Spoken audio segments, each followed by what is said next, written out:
Bueno, en esta ocasión mi compañera Catalina López y yo, Mauricio Villa, vamos a resolver algunas dudas y profundizar en temas relacionados a los complejos de citocromo que participan en la fotosíntesis, específicamente el complejo citocromo BF y el complejo citocromo BC1 o complejo 3.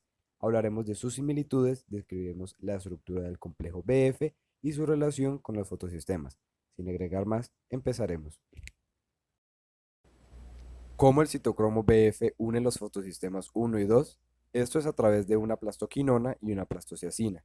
Ambos son transportadores móviles de electrones. En el fotosistema 2 ocurre una absorción sucesiva de fotones. Cuando se absorben dos fotones, se forma una molécula de PQH2, conocida también como plastoquinona. Esta es de forma reducida. Cada vez que se produce una molécula de CO2, se absorben cuatro fotones. En consecuencia, se forman dos moléculas de PQH2 que se difunden a través de la capa lipídica de la membrana tilacoide y se une con el complejo citocromo BF. Cada molécula de PQH2 dona sus dos electrones al complejo, mientras que sus dos protones se liberan a la luz. Por otra parte, los electrones del complejo se pasan a una proteína periférica hidrosoluble que contiene cobre. Esta es la plastocianina, situada en el lado luminal de la membrana tilacoide. Esta transporta electrones al lado luminal del fotosistema 1 y de esta manera el citocromo BF está uniendo el fotosistema 2 y el fotosistema 1.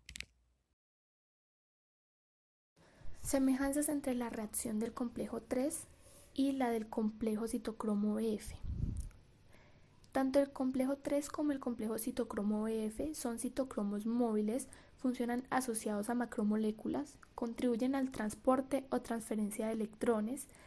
Ambos tienen la proteína de Riesket que se une con un anión ya sea de un plastoquinal en el complejo BF o de un ubiquinol del complejo 3.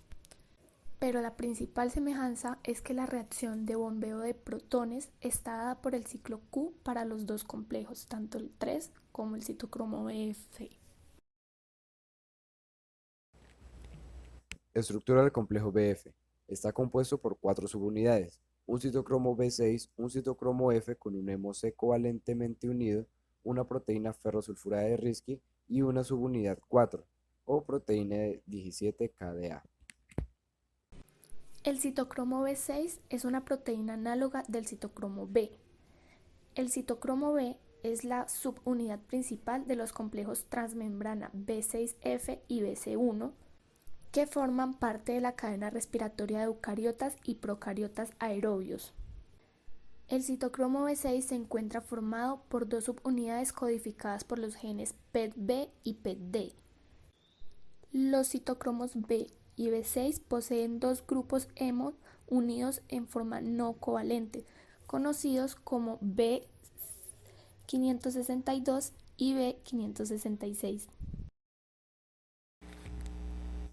El citocromo F es la mayor subunidad del complejo. Posee una estructura cristalina en su dominio soluble que muestra dos dominios estructurales: un dominio mayor que consiste en hojas beta y un pequeño péptido que enlaza el grupo hemo formando una estructura de tres capas. El citocromo F tiene una red interna de moléculas de agua. Se ha hipotetizado que la función de la misma es la de enlazar protones y es una característica altamente conservada en los citocromos F. La proteína de Risky es una proteína de hierro-azufre, componente del complejo del citocromo BC1 y del complejo del citocromo B6F. La subunidad de Risky actúa uniéndose a un anión, ya sea de ubiquinol o plastoquinol, transfiriendo un electrón al centro 2 hierro, 2 azufre, luego liberándolo al hierro del grupo hemo del citocromo C o F. La reducción del centro de Risky aumenta la afinidad de la subunidad en varios órdenes de magnitud, estabilizando el radical de semiquinona en el sitio Q. El dominio de Risky tiene un centro 2 hierro, 2S.